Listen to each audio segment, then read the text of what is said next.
Hey everybody. My name is Quemaqua. You may remember me from the one video that I did of a Minecraft play session and uploaded to YouTube. Kind of just starting out on this whole streaming thing. But today I wanted to do something a little different because I just splurged and bought myself a toy. As a bit of background, I still have generally used the good old 360 wired controller. I have two of those from when I still had a working 360, which hasn't been for a while now. That thing red ringed and I said nope, done with that, and that is the same reason why I do not own an Xbox One. Not because I suspect that would necessarily happen to that particular unit, but at that point I decided I was more or less done with Microsoft in every capacity that I didn't have to be, for the most part. I mean, the webcam I'm using is a Microsoft webcam, but I have a lot of issues with how they've handled Windows 10, even though I'm using it because I bought it. Not super thrilled, but anyway, that's a whole other matter. Case in point, I do generally like the layout of the Xbox controllers. I like the PlayStation DualShock idea kind of better on the whole.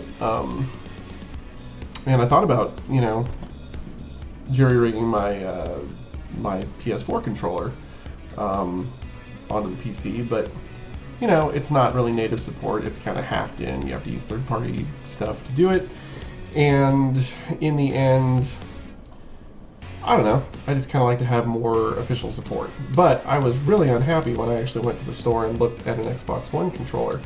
The guy I talked to was like, you know what, I don't think these things are that great. Like, the build quality compared to the 360 controller, which is rock solid, like these things, if you do this to them, like they don't flex almost at all. I don't think this is a perfect controller by any means. Like, the reason I want to replace this is because of the D-pad. The D-pads on these are the worst thing I've ever seen. They're completely useless. Like, you can't play anything that requires any articulation on those D-pads. You just can't. So like for, if you're playing emulated games, trying to play some classic stuff, Super Nintendo, or if you're trying to use it for a fighting game, like, forget it. Just forget it. And I knew that the D-pads from when I held an Xbox One controller were a huge improvement. But when I actually held the controller, like, it felt a little bit cheapy to me. I like the triggers better. They didn't feel as springy. Like, I don't know, these always felt a little cheap to me, a little springy, a little bit too much like a toy. So I kind of like the ones on the Xbox One controller a bit better. But overall, I wasn't that impressed, and the clerk, he really wasn't impressed. Like, he has an Xbox One, and, blah, blah, blah, and was a general fan, but he was not pleased with the seeming step down in build quality of that controller. So I decided to hold off. It's like, you know what, I'm going to wait. And it's way too much money. That was the other thing that blew my mind. The fact that they want $75 basically for a working controller, a wireless controller, because you have to buy the charge kit separately, which is, I'm sorry, that is complete bullshit. Microsoft, wake up, learn your lesson. Like, that's just stupid. That's just stupid. It's just, there's no other word for it. I can't believe that they're still trying to do that. And so I said, yeah, no, I'm done. Like, if that's what I have to spend to get a wireless controller, I will just hook up my DualShock 4 to my PC and deal with it. Like, there's no way. But I sit right next to my PC. Like, the box is right here. Having a wired controller doesn't bother me, and so when I went on Amazon and looked at some controllers, I discovered that you can buy a wired Xbox One controller for substantially less. It's like, $50 or $40. Hello, dog. Sorry, my dog is joining us apparently. So I looked at some reviews and whatever, and just kind of messed around, and what I found was this. The PDP Afterglow Xbox One controller. You can see this little lenticular dealie right here that shows the colors of the controller. That in and of itself is, who cares, really.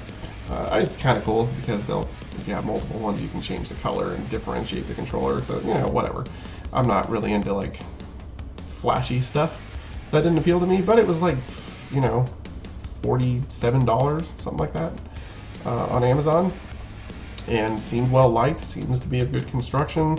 Supposedly, I think it has some sort of programmable aspect to it. I'm not really sure, but it's got, you know, double rumble motors, and supposedly, I mean, according to the packaging, it's got premium ALPS analog sticks. I don't even know what that is, but whatever.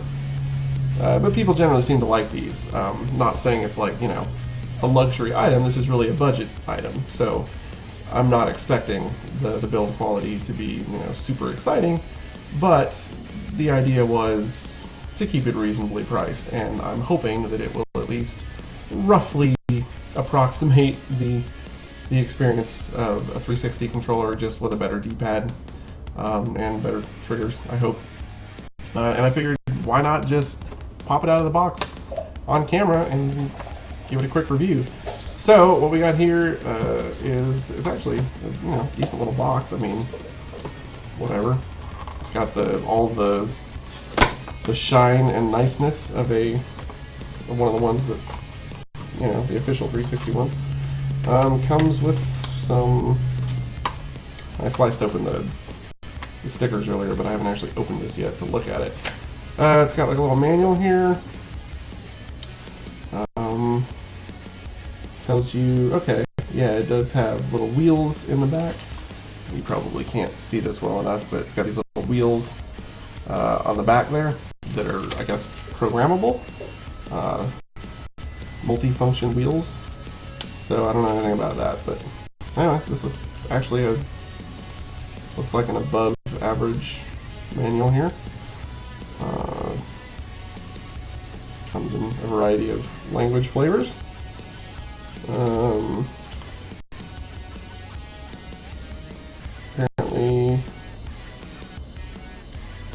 Apparently you can turn off the LEDs and the rumble, maybe the rumble, from the controller itself. Anyway, we'll look at all that later. It's like a little warranty information thing. Looks like, yeah, whatever. We'll worry about that later. Customer support card. Fairly standard stuff. Alright, so this is the item itself.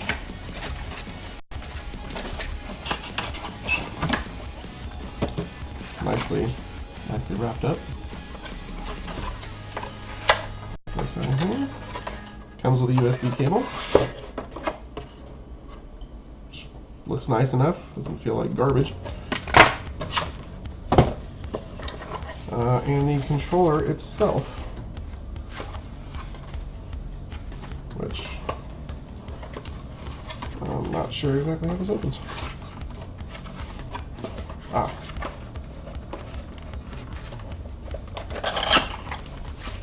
There we are.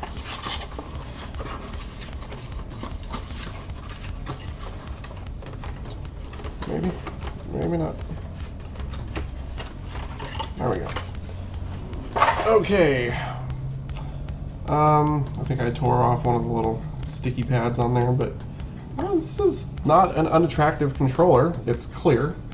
You can see all the insides. I mean, that's clear from anybody who's looked at the packaging. I'll adjust my light here so you can maybe see this a little better. You get the idea.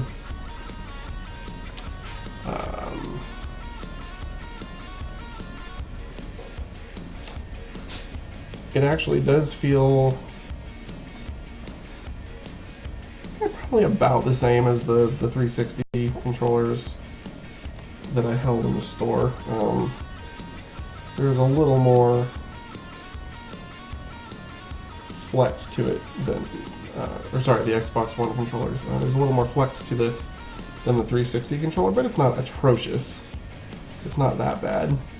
The triggers feel like the other 360, the other Xbox One triggers, which I like. Feels a little more ergonomically nice.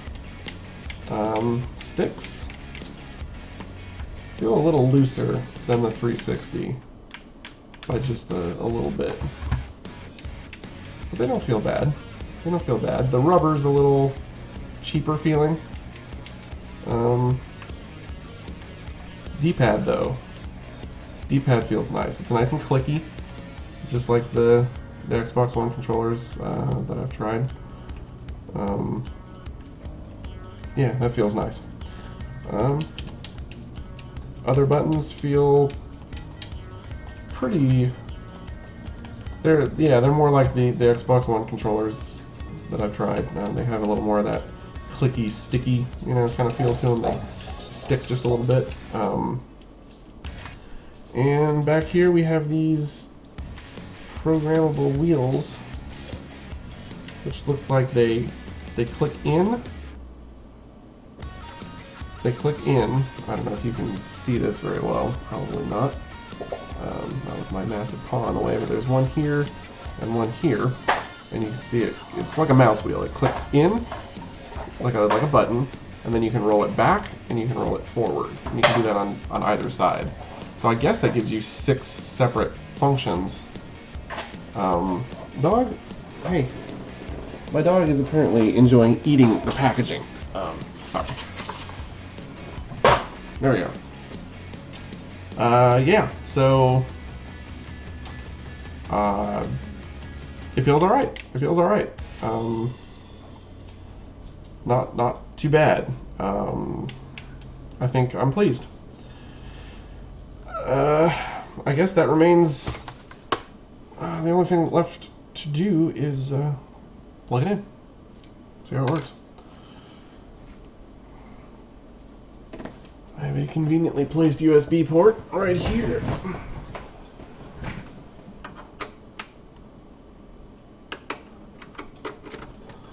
Alright.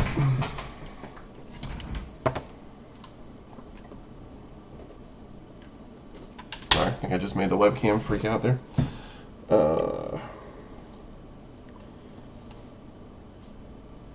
It's got a rather deeply set socket for this, which is actually kind of nice. It gives it some stability.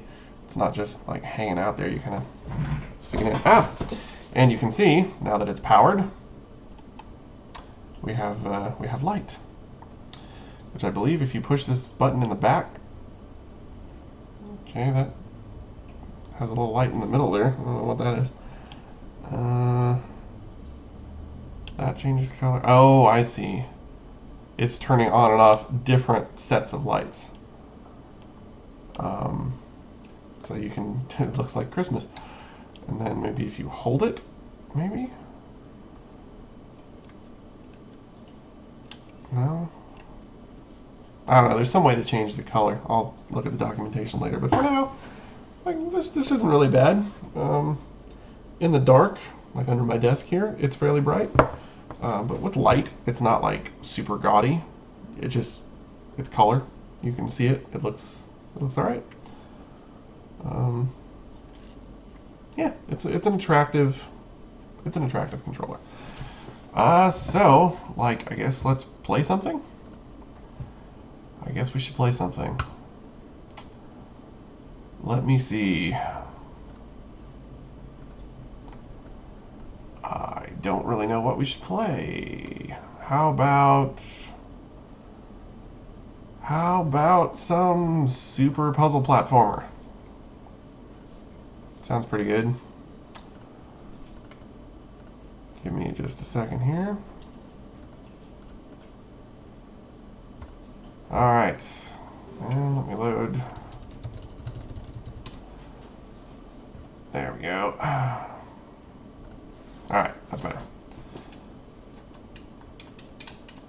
And I got nothing. I guess I'll boot up Mortal Kombat X real fast.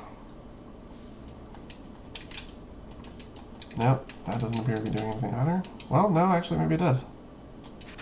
Yeah. Okay, that's weird. Apparently, I'm having some issues getting that to work with Super Puzzle Platformer, which normally work perfectly fine with my 360 controller. Although, actually, that's probably the problem. I still have the 360 controller plugged in. I didn't even think of that. That's probably what the issue is.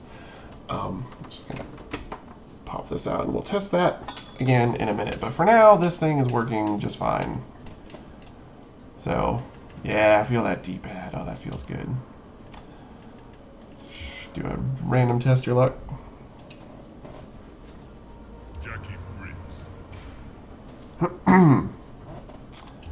Sure, I don't know how to use Jackie at all, but that's fine. I really, really suck at Mortal Kombat X, by the way. I was thinking about doing a video series on how much I suck at Mortal Kombat X. Dog, you're not going to help, okay? You sit and relax. All right, what do we got? We got weakened coordinates received. I don't actually know what that is. That must be random nukes or something. Okay. All right. Oh shoot. Yeah. Okay.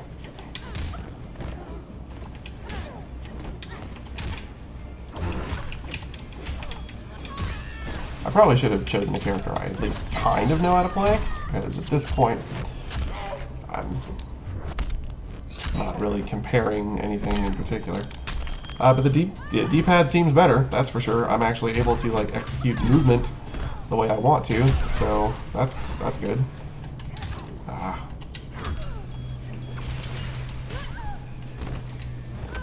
Yeah, all right. Yeah, that's nicer than I'm used to for movements of that type. Yeah, cool. Dig that. I guess I'll try to stick also, just for comparison, because I've been playing with stick on the other controller. Okay. Boy. Oh, don't stand in one spot. I don't know. Boy, that's not working. There we go. Yeah, alright. This is nice. Having a working D-pad just makes all the difference. And it's gonna be great. I've been playing Witcher 3. And you use the D-pad to use like your potions and extra items and such. And boy, is that obnoxious when I go to use a potion and then it puts my sword away. That's been happening a lot because I've been playing on the 360 controller there. Alright, so yes, my review so far, obviously this I can't comment on really on like overall quality on the longevity of the product, but it feels alright. It doesn't have any texture. There's no texture like on the back at all. It's just straight plastic. But it doesn't get hot, despite having these lights on it. I read that elsewhere. People were like, yeah, you know, even playing after a while, it doesn't heat up substantially, which is good. Although, and you can turn these off. I don't know how, I'll have to look through the manual, but you can, from the controller, actually turn it off and apparently change the color. And they also have an app on the Xbox One, which you can use, I guess, if you have one of those. Yeah, so oh, I just pressed the middle button and I got Steam Big Picture mode. I didn't even know that did that. But there you go. Yeah, I like this for less than $50, slightly. Basically, this is $50, I think, retail. So Amazon a few bucks less. You know, if you ever find it on sale or whatever, it's not bad. There's like one little edge here where the plastic is like, you know, one half meets the other, and there's like a little bit of a nub you can feel there, which kind of sucks. But it does have the 3.5mm jack in the bottom for a headset or whatever, if you're into that for online play and all. Yeah, so I'm pleased. I believe this was money well spent, just for that D-pad alone. And I actually do like the look of the controller. It's not bad. I actually have a clear side of my computer that lets you look into the box. So this goes with the aesthetic to some degree, I guess. my video card has like a, little light up logo and such on it. So yeah, that is my review of the PDP Afterglow Xbox One controller being used on PC. And more than likely, the issues that I just had it probably is plug and play. I think it was just the fact that I still had my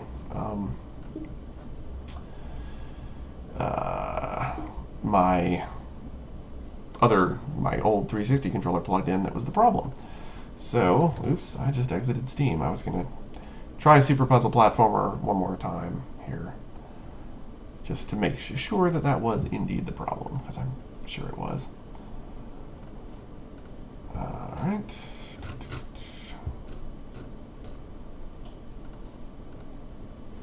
So let's give that another whirl.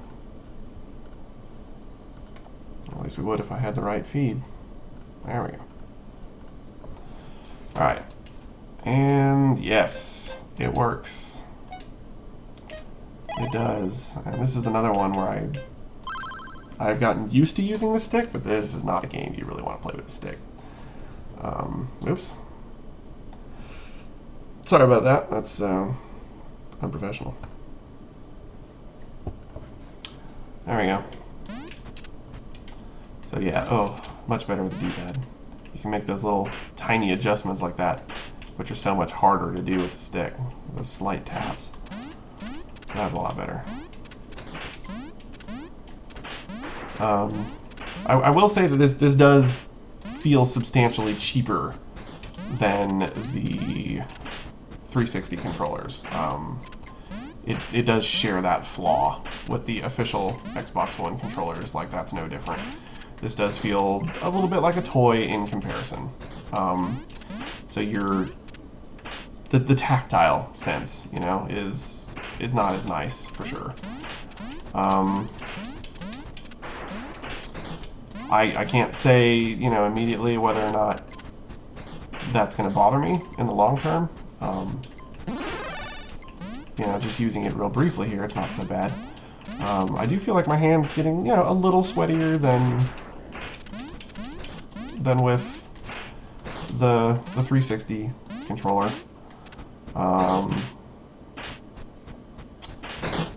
But it's not awful. Like, it's just a slight increase in the clammy feeling, just because you don't have a textured surface.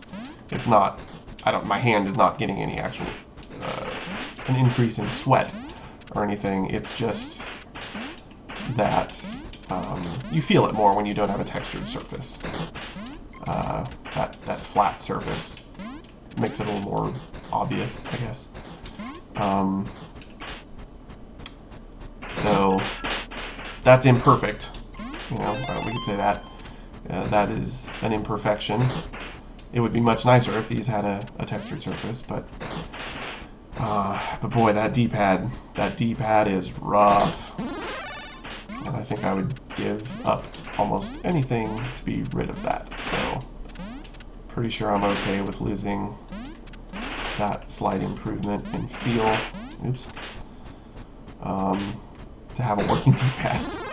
Because there is nothing more annoying than getting stuck in a fight and pushing the wrong thing at the wrong time. When you really, it wasn't even user error, you hit the thing perfectly correctly. Your stupid controller oops, that's not gonna work. Didn't respond the way it was supposed to because it's busted in that sense. So that sucks. Man, I don't know how I'm still alive here. My goodness. I've never made this many mistakes and lived to tell the story. Yeah, just using this D-pad right here, again, this is another game that really benefits from having a working D-pad, which I've seen a few people say, oh, what are you talking about? The 360 D-pad is fine. No, it's not. That pad is absolute garbage, which is a bummer, because that really, otherwise, I would say, is still the best controller out there. As far as like a PC controller goes. I'm still, well, there we go. I'm still a little more fond overall of the PlayStation style, I guess. Been using it for years, and I appreciate it, but Alright, we don't need to do this again. But yeah, like as far as PC controllers go, you know, Xbox 360 was king. And so it's a shame that this doesn't, that neither the Xbox One controller or this, apparently the third-party derivatives, are also still not quite as nice. Like this just feels nicer in your hand. You know, that textured surface just feels nicer. And the buttons feel a little more solid. Like these do have, on the PDP, like they do have a little bit more of a nice kind of click to them, which I like. And they kind of look cool. Like this one has, can't really see that very well, but can't see that at all actually. You can see that it's got color, like they're black buttons with just colored letters on them, which is kind of a cool look to it, rather than, you know, this looks like a toy by comparison. But this just does feel more solid. It just does. There's no way around it. And the sticks on this, I think, feel nicer also on the 360 pad. These don't feel bad. These feel just a little bit lighter on the Afterglow. They feel a little bit lighter. They move a little bit more easily. They don't feel bad. It's more the feel that is less pleasant is the textured rubber on the top. Like the smooth, I kind of like the smooth rubber on the 360 sticks a little better. But yeah, those the D-pad, no question. It's not an especially nice D-pad. It's not like, you know, it's not gonna blow your mind, but it's all right. It works. So as long as this thing holds up under use, I'm pretty pleased with it. And you do get these extra, you know, these extra scroll wheel buttony things. I don't know how you program those, so your guess is as good as mine. I'll have to read the manual on that, but apparently they do work. There is some means of doing it. Perhaps I'll report back on that later. But yeah, it's for under $50. The PDP Afterglow is not a bad pad. I would say this is worth your money, as long as you don't find any of its flaws to be deal breakers, like the cheaper plastic feel, the fact that it does have the weaker construction that seems to be inherent to all Xbox One controllers, obviously other than the Elite, and you know, the way the buttons feel and all that it's a little more toy-like, but it still feels like a nice controller. Like I'm sure that after I spend a few minutes jumping into any game, I'm just going to forget all about it, and it won't be a big deal. But definitely, when you're comparing the two, you definitely feel the difference. I do like the triggers on the Xbox One controller better also. So anyway, that's that. Sorry, I kind of got a little long-winded there. But it's been quite a saga trying to find a replacement controller.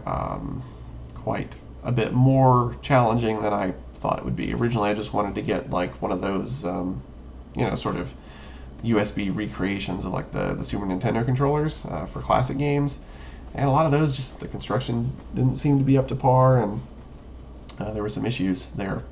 And so I never found anything that was quite what I wanted. And I just kept sticking by this 360 pad, and eventually, with The Witcher 3, like after hitting those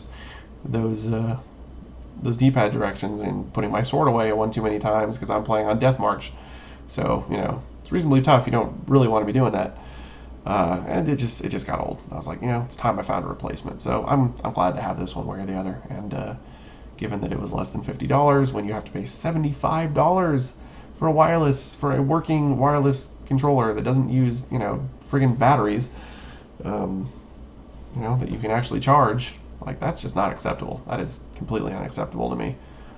So $50 for a USB wired controller, cool. All right, well, I hope this has helped some of you, and I guess I'll see you next time. Cheers. Hey guys, it's me again. I just wanted to add a quick addendum to the review, which really wasn't a terribly good review in the sense that I didn't fully review the product. I reviewed went back and read the paperwork that came with the controller, As you can see, I have changed the color slightly. It's a different shade of blue. Actually, the webcam doesn't pick it up too well, but basically, if you hold in this button on the back, let me do this way. Hold in the button on the back, not hold it in, but just make it blue. Then you can use this to adjust the brightness. So you can hold it that direction, and then it goes to the center, and then to the other side, and that adjusts the brightness on the LED, which is pretty cool. It's a little hard to tell on the webcam, but it's not bad. And then you use the other stick to change the color, which is pretty cool. This too, it doesn't, on the webcam, it really doesn't give you a great sense of the, maybe if I turn the light off here completely. It's fairly articulate. Like, you can actually get a fair degree of different colors and nuances in those colors, like whether you move the stick outside or around. Like, it's pretty cool. I'm actually fairly impressed with that. Like, I have no particular need for that kind of cosmetic stuff, but it's cool. It's cooler than I would have thought it was. And then you just click the button again, and it holds wherever you set it. So you can get the brightness and the color that you want out of it. And that's, if you're into the cosmetics of this controller, it does that very well. The fact that you can actually set it from the controller itself, that's pretty cool. And also, with these little button wheel things on the back, if you, same way, you push in the back button until you get, I think it's the green light, and then you, I forget what it said, then you hit the function that you want it to be, or you hit the whatever thing you're trying to set on the wheel, which direction, or pushing it in. Then you hit the function you want to map it to on the controller, then you push the back button again, and it is then mapped to that thing, which is cool, except you're basically mapping it to functions you already have. So, like, what difference does it make whether you hit B or you flip the little wheel in the back or whatever? But I guess if there's something you find not terribly convenient in a game, like, you know, a shoulder button for a function that's a little difficult to use that way, or something where you'd really rather be able to use, like, say, your middle finger on your right hand, so that you could, instead of having to push a button, like something where you're going to be, you know, using your right stick to aim or something like that, and so you want to just be able to flick that on the back rather than move your thumb off to push a button, that could be useful. I don't know if you would be able to program these functions, like, separately in a PC game. I don't know if they count as, like, an extra. I suppose I could load something. I'm trying to think if I have anything installed that lets me map controller functions that way. Most of the stuff I have is, like, straight up has official support or whatever. Let's try Super Puzzle Platformer again. I don't know whether or not it lets me do this. Set controls, single player, gamepad. Let's see if it does this. It does. Okay, cool. Very good. Very good. So, what that means is you can, in any PC game that allows you to bind your own control settings, you can use these wheels and their directions as separate entries. So that's pretty cool, because that's even more useful than remapping functions of the controller itself. For a PC game, that is more useful, I would say. So I could use that in any number of games. You know, Witcher 3, for instance, if I wanted to rebind some extra functions on there, it would be nice to have some extra functions. I'm pretty sure it allows you to do that. I'll have to actually double check and make sure, but either way, it's nice to know that functionality is available. So that definitely a +1 over over the first segment of this review, whatever you would read that as. It just went up a little bit, I would say, after finding out that stuff. So yeah, always good to read the documentation, which is actually pretty good. It's short and concise, but it very clearly delineates all the things you can do. It also, I failed to mention this as well, there is this little triangular button next to your stick here. You can see that if I hit it twice, it gives me the red thing to show that I have muted it. It's an audio control. So you can push that and use the D-pad to change video, like a voice chat and game audio balance, or to change your volume up and down. And then if you double click it, it'll mute. So it's an audio control. So that's pretty cool too. It's nice to have that on there. I don't actually know if that's I don't think that's a feature of the stock Xbox One controller. I don't think, although I could be wrong. But I'm fairly certain I didn't read anything about that. So anyway, there you have it. That should cover everything there is to cover on this controller. All right, thanks guys.